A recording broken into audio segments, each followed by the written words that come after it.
ఏకర్లో shed, కొంత open area, gated open area 12 అడుగులతోటి చేసాము.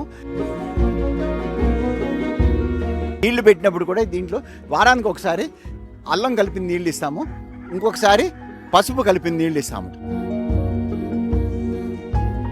ఇక్కడ అన్నీ కలిసిమెలిసి ఉంటాయి.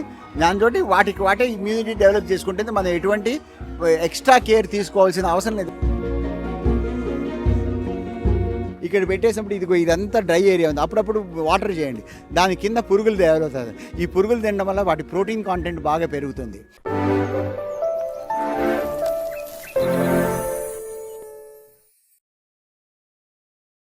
ఈ కోళ్ళని దాని ఎన్విరాన్మెంట్కి వాటిని వదులుతాం కాబట్టి ఈ షెడ్ ఓపెన్గా ఉంటుందండి.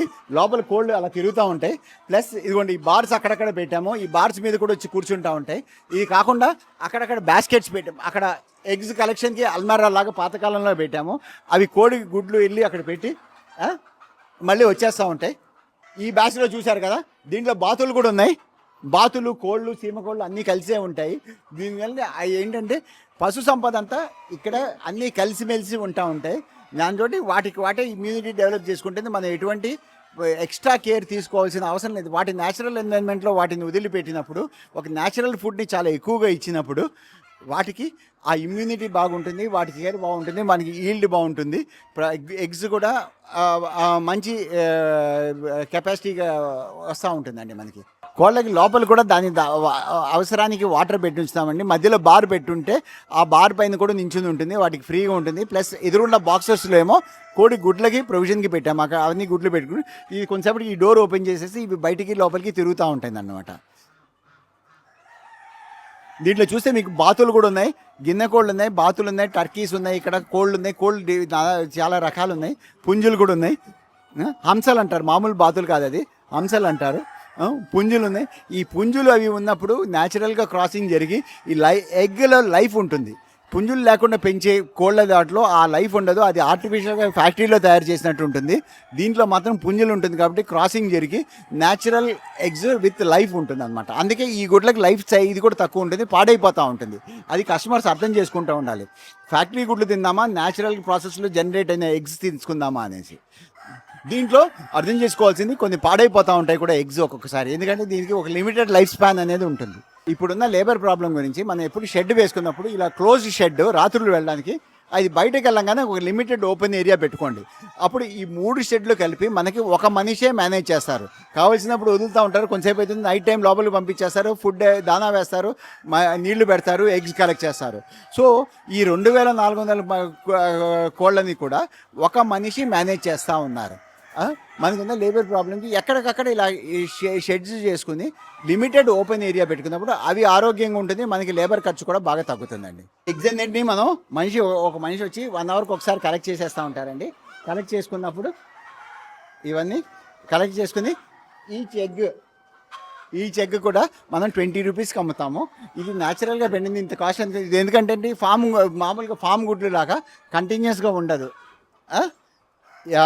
ఫామ్ గుడ్లు లాగా సంవత్సరం ఎవ్రీడే లేదు, దీనికి కూడా గ్యాప్స్లో కొంతకాలం గుడ్లు పై ఇస్తుంది, మళ్ళీ గ్యాప్ ఇస్తుంది, కొంతకాలం గుడ్లు ఇస్తుంది, గ్యాప్ ఇస్తుంది. కాబట్టి పీరియాడికల్గా మనకి బ్రేక్స్ వస్తూ ఉంటుంది.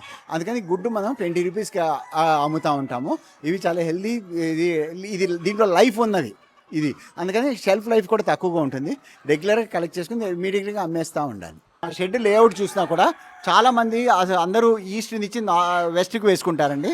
మేము నార్త్ నుంచి సౌత్కి వేసాము, ఎందుకంటే పొద్దున్న ఈస్ట్ ఎండ, వెస్ట్ ఎండ ఈ ఆఫ్టర్నూన్ లోపల పడాలి. లోపల పడినప్పుడు లోపల ఎటువంటి క్రిములు పెరగకుండా ఉంటుంది. అప్పుడు కోళ్ళకు, ఎందుకంటే ఇది మధ్యాహ్నం బయటే ఉంటాయి కాబట్టి లోపల మ్యాక్సిమం సన్లైట్ వచ్చినప్పుడు అది లోపల క్రిములు పెరగకుండా ఎటువంటి డిసీజెస్, ఇన్ఫెక్షన్స్ రాకుండా ఉంటుంది. అందుకని మనం ఈ బయటకు వదిలే కోళ్ళకి ఇప్పుడు నార్త్ సౌత్ వేసుకుంటే ఈ అడ్వాంటేజ్ ఉంటుంది. ఎండ లోపల షెడ్లో ఎంత ఎండ పడితే మీకు క్రిములు, ఇన్ఫెక్షన్స్ రాకుండా ఉంటాయి. ఇప్పుడు మన ఐఫాన్స్ పౌల్ట్రీ యూనిట్ చూశారు కదండి. దీంట్లో నేను చెప్పదలిచింది ఏంటంటే, ప్రతి రైతు ఇంతకుముందు ఏంటంటే ప్రతి రైతుకి ఇంట్లో తన దొడ్లో కొన్ని కోళ్ళు పెంచుకునేవాడు. కావలసినప్పుడు ఇంట్లో తన ఈ ఎగ్స్కి కానీ చికెన్కి కానీ తన ఇంట్లో నుంచి సమకూర్చుకునేవాడు. అటువంటిది ఈరోజు గ్రామాల్లో చికెన్ సెంటర్లు చాలా పాపులర్ అయిపోతా ఉంది. ఎందుకంటే రైతులు వాళ్ళ కోళ్ళు వాళ్ళు పెంచుకోవడం లేదు.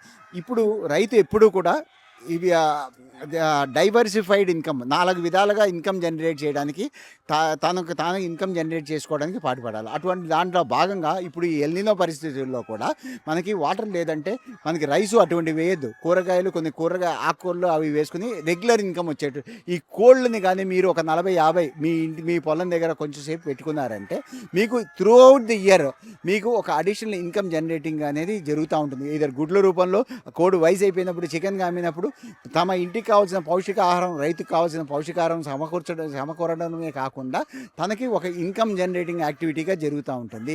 ఈ యానిమల్ హస్బెండరీ అనేది సపరేట్గా కాదు, పాడి పంట అనేది అన్నీ కలిపే ఉండాలి. పాడి వేరు, పంట వేరు, యానిమల్ హస్బెండరీ వేరు, కోళ్ళు వేరు, బాతులు వేరు, ఆవులు వేరు అని అనుకోవద్దు.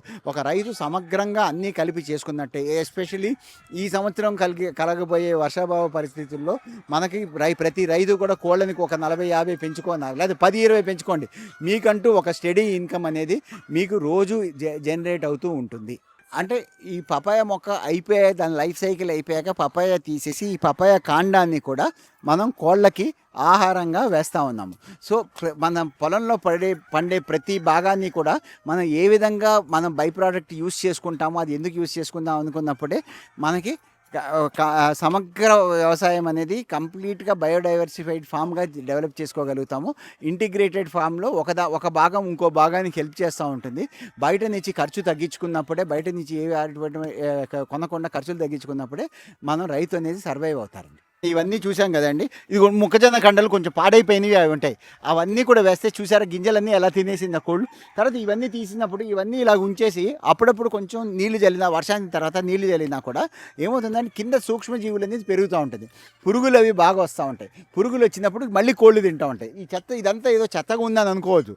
దీనికి నీళ్లు పెట్టినప్పుడు కింద పురుగులు అన్నీ బాగా డెవలప్ అవుతాయి. పురుగులే కోళ్ళకి ఆహారం అవుతుంది. అందుకని ఎప్పుడు నీట్గా ఉండాలి. అందుకని వాతావరణం హెల్దీగా నీట్గా అంటే మరీ జబ్బులు చేసేంత ఇది కాదు. ఇటువంటి ఇలా ఉన్నప్పుడు మన సూక్ష్మజీవులు కోళ్ళు ఎలా పెరుగుతాయి తెలుసు కదా, కోళ్ళు ఏం తింటూ ఉంటాయి తెలుసు కదా. ఇక్కడ నీళ్లు పెడుతుంటే కింద పురుగులు వస్తూ ఉంటాయి, అవి తింటూ ఉంటుంది. ఇది రీజనరేటివ్ సైకిల్గా అవుతూ ఉంటుందండి. మన కోళ్ళకి బయట పెట్టే దానా కన్నానండి మామూలుగా నేచర్లో దొరికే ఇప్పుడు ఈ పాడైపోయిన కూరగాయలు కానీ, గరిక కానీ, లేకపోతే చిన్న ఆ గ్రీనరీ కానీ, పురుగులు కానీ ఇవన్నీ చాలా ఇష్టంగా తింటాయి, చాలా హెల్దీగా కూడా ఉంటాయి. అందుకని మనం కోళ్ళకి ఎప్పుడు అటువంటి వాతావరణాన్ని క్రియేట్ చేస్తూ ఉండాలి. ఇప్పుడు దీని కింద ఇప్పుడు మనం ఎండిపోయిన ఆకుకూరలు కానీ మిగిలిపోయిన కొంచెం పురుగు వచ్చేసింది, ఆకులు తినేసి ఉంటాయి కూరగాయలు, ఆకుకూరలకి పురుగులు తింటాయి, అది కస్టమర్స్ తీసుకోరు. అవి తీసుకొచ్చి కోళ్ళకి వేసేయండి, అవి చాలా హెల్దీగా ఉంటాయి. ఇక్కడ పెట్టేసినప్పుడు ఇదంతా డ్రై ఏరియా ఉంది, అప్పుడప్పుడు వాటర్ చేయండి, దాని కింద పురుగులు తయారవుతుంది. ఈ పురుగులు తినడం వల్ల వాటి ప్రోటీన్ కాంటెంట్ బాగా పెరుగుతుంది. బిఎస్ఎఫ్ పురుగులు అవన్నీ మనం బయట నుంచి తెచ్చి మంచిదే. న్యాచురల్ ఎన్వైరన్మెంట్లో మనం క్రియేట్ చేసి ఈ పురుగుల్ని కూడా ఇక్కడ డెవలప్ చేసినట్టు అప్పుడు అవి తిని వాటి ప్రోటీన్ కాంటెంట్ పెరుగుతుంది, వాటి డైటరీ ఇంటేక్ చాలా హెల్దీగా ఉంటుందండి. ఇప్పుడు ఈ పౌల్ట్రీ యూనిట్ చేస్తున్నాము, మన దగ్గర వ్యవసాయం కూడా ఉంది. ఈ వ్యవసాయంలో మన దగ్గర ఒక్కొక్కసారి పాడైపోయిన కూరగాయలు, పుచ్చులు పట్టింది కానీ, మిగిలిపోయింది కానీ 100-200 కేజీల వరకు వస్తూ ఉంటుంది. అప్పుడు ఈ కొర్ల ఫామ్ అంతా ఒక మనిషి మెయింటైన్ చేసి కష్టమవుతుంది కాబట్టి ఈ సింపుల్గా ఒక వెజిటేబుల్ కట్టర్ని డివైస్ చేయించాము. దీంట్లో వెజిటేబుల్స్ వేసేస్తే కట్ అయిపోయి పీసెస్ దీంట్లో వేసేస్తే 100 కేజీలైనా మనకి ఒక పావు గంటలో అయిపోతే అవి కోళ్ళు తింటే, కట్ అయిన వెజిటేబుల్స్ తింటే అవి ఇంకా వెంటనే బాగా తింటే మంచి న్యూట్రిషియస్ ఫుడ్ దానికి ఏర్పడుతుందని ఈ సింపుల్ వెజిటేబుల్ కట్టర్ కొన్నాము. దీంట్లోంచి వెజిటేబుల్స్ వేసేస్తాము, కట్ అయిపోయి ఇది తీసి వస్తూ ఉంటుందండి.